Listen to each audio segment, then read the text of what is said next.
జిల్లా మంతిని నియోజకవర్గం గోదావరి మానేరు ప్రాంతాల్లో ఇసుక క్వారీలను నిలిపివేయాలని నేషనల్ గ్రీన్ ట్రిబ్యునల్ ఇచ్చిన ఆదేశాలను మంతిని ఎమ్మెల్యే ఎందుకు అమలు చేయడం లేదో ప్రజలకు సమాధానం చెప్పాలని జిల్లా పరిషత్ చైర్మన్ పుట్ట మధుకర్ డిమాండ్ చేశారు.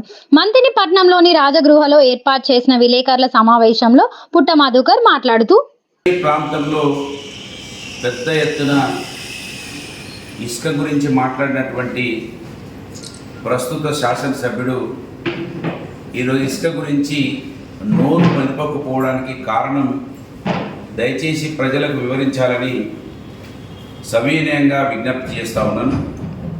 5 సంవత్సరాలు ఎమ్మెల్యేగా ఉండి వాళ్ళ కమిషన్లకు ఆశపడి కనీసం ఇసుక రాజకీయంగా వాడుకున్నాడు తప్ప ఇసుక ఏ విధంగా ధ్వంసమైపోతున్నది, తాత ముత్తాతల ఆస్తి దోపిడీకి గురవుతుందన్నది ఏదైతే ఎన్నికలలో మాట్లాడిండో దానికి ఒక్క దరఖాస్తు కూడా ఎక్కడ పెట్టకుండా ఆ ఇసుకను ఆపే ప్రయత్నం చేయకుండా ఉన్నాడు అన్నదానికి కారణం ఇవాళ మనకు మొన్న వచ్చినటువంటి ఏదైతే ఆర్డర్ ఉన్నదో గ్రీన్ ట్రిబ్యునల్ ఆర్డర్ ఏదైతే ఇచ్చిందో మానేరులో తీస్తున్నటువంటి ఇసుక అది తక్షణమే ఆపాలి. ఆ ఇసుకను ఏదైతే చెక్ డ్యాములు కడుతున్నారో ఆ చెక్ డ్యాములలో కడుతున్నటువంటి సమయంలో పేరుకపోయిన ఇసుకను తీసుకునే ఒక కాజుతో ఏదైతే ప్రభుత్వం తీస్తున్నదో అది తీసి డీసిల్టేషన్ మాత్రమే చేయాలి, కానీ అమ్మటానికి వీల్లేదనేది ఏదైతే నిబంధనలకు విరుద్ధం జరిగిందో దాన్ని మొన్న ఇక్కడ కొంతమంది బీజేపీ వాళ్ళు కావచ్చు ఇతరత్ర కొంతమంది వాళ్ళు గ్రీన్ ట్రిబ్యునల్కి వెళ్తే దీని మీద ఒక ఆర్డర్ ఇచ్చింది.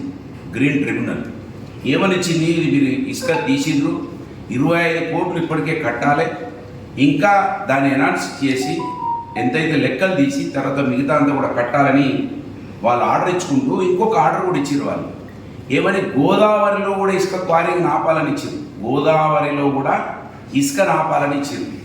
అంటే ఇవాళ ఉన్నటువంటి ఎమ్మెల్యే ఈ ఇసుకను రాజకీయంగా వాడుకోవడానికి మాత్రమే ఉపయోగించుకున్నాడు, కానీ ఇసుకను ఆపకుండా ఇసుకను ఏదైతే తాత ముత్తాతల ఆస్తి అని చెప్పిండో దాన్ని కనీసం రక్షించకుండా వాళ్ళ కమిషన్లకు అలవాటు పడి ఆ రోజు వాడుకున్నాడు.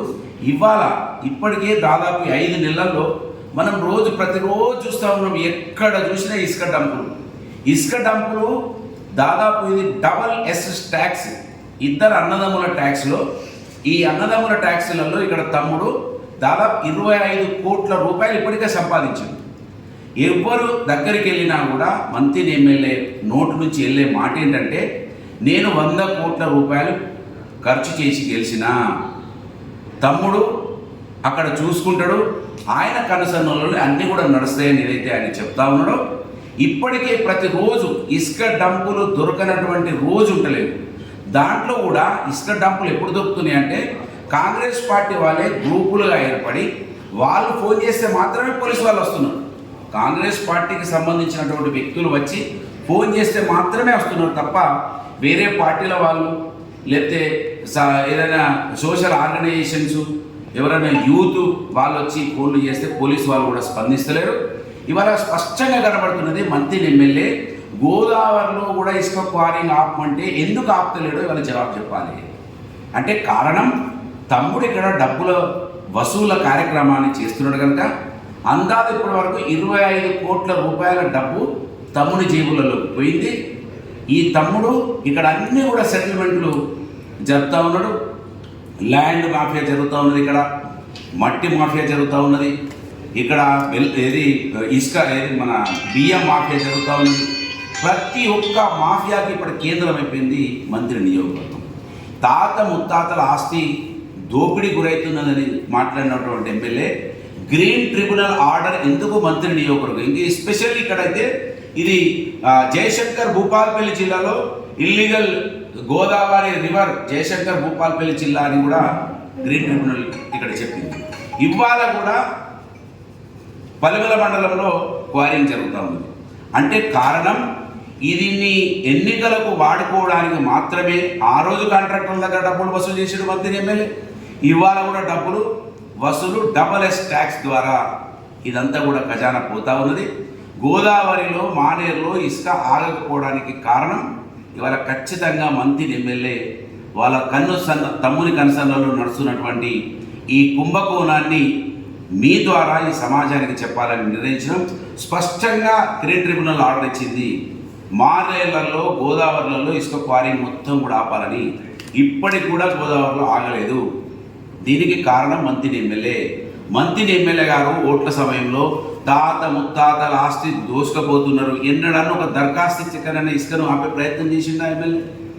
ఓన్లీ అసెంబ్లీలో ఎప్పుడైనా మాట్లాడాలి, ప్రెస్కి ఎప్పుడైనా ఇవ్వాలి, అంతే. మాట్లాడి చేతులు కట్టుకొని కూర్చోవాలి.